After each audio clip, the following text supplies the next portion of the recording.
So, welcome to our podcast where today we're giving you another sneak hint at one of the sections in our new agency efficiency course. So, you're actually going to get to see or listen to one of the video trainings that you can get in our new course, which you can buy as a discount until the end of the month.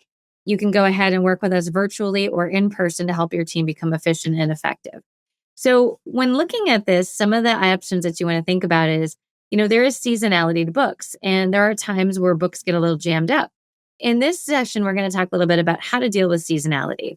It is our job as leaders to know and predict when storms are coming and to reset expectations.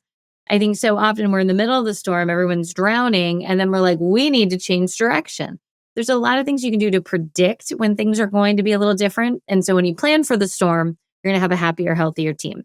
So listen up to how you can distribute work and some common ways we see backlog start piling up in agencies and what to do to get ahead of it.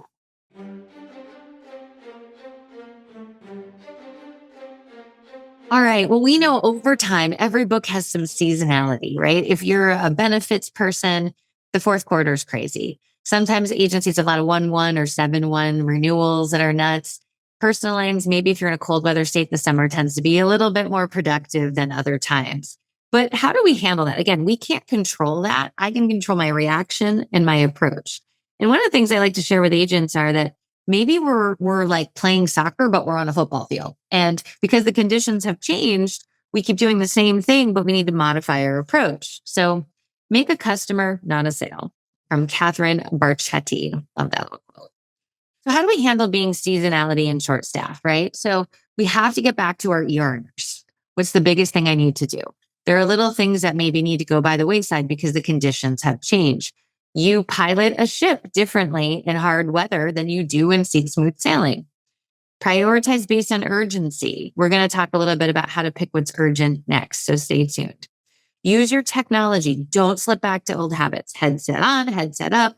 When you are in those productive seasons, you need first call resolution like more than anything, but it's really chaotic, so you can go back to old habits. So stay strong. For leaders or team members, have just daily huddles and check-ins. Stand up so it doesn't take too much time, but make sure everybody's on track. Work within your job description. Don't take other people's work, even if they're so busy, they're so B word, not the word I love, right? That you're like, well, I'll just do it for them. No, that's management's problem. That's not your problem. Keep it going. Let them solve that problem. Keep an open mind and positive attitude. A negative attitude, oh, so busy. We've got all these renewals. Oh, this one got non-renewed. Calm yourself down. Be an ER nurse. But negativity will not help us move forward. First call resolution, so no balls are dropped at all. Celebrate the wins. Partay when we win. Be flexible and nimble. You're in a different season. You need to take your breaks. You need to communicate and use your words and still raise your hand, even if everybody's in the same bucket. That's not the point. The point is not that we're all like this. When everybody's raising their hand, leadership needs to go ahead and figure out the different strategy. Stop, breathe, and be. That's it. And if you're doing your personal best, and you're working on all the things we're talking about in this training, no one can ask for more than your best. And if you pick how to win your day and you got those 3 things done, even if you didn't get 10 others done, you're still winning your day. You pick and you focus on the facts, not the feelings of it. Mindset is what separates the best from the rest. Having a cool, calm, collected mindset, focusing on what's important. Again, imagine the ER nurse on New Year's Eve. They're just boom, boom, boom, boom, boom. And that's the most important thing that you can do. Clear-headed, game time, and ready to roll. All right, next up, we're going to talk about how to prioritize your day.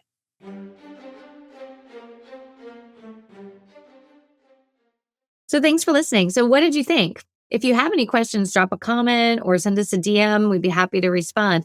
But I think we've all been victims of some of the things we just went over, right? And you're like, wow, feels like we got run over by a train. And then we just kind of come up again and, go from there. I think the most important critical feature is as leaders, what do we do when we know that we could be coming up against some backlog, and how do we distribute effectively? Those are all things we cover in our How to Manage Your Time and Agency Efficiency new program. So check it out. If you're struggling with the fact that your team feels backlogged and burned out, this is the answer that they need. We'll see you soon.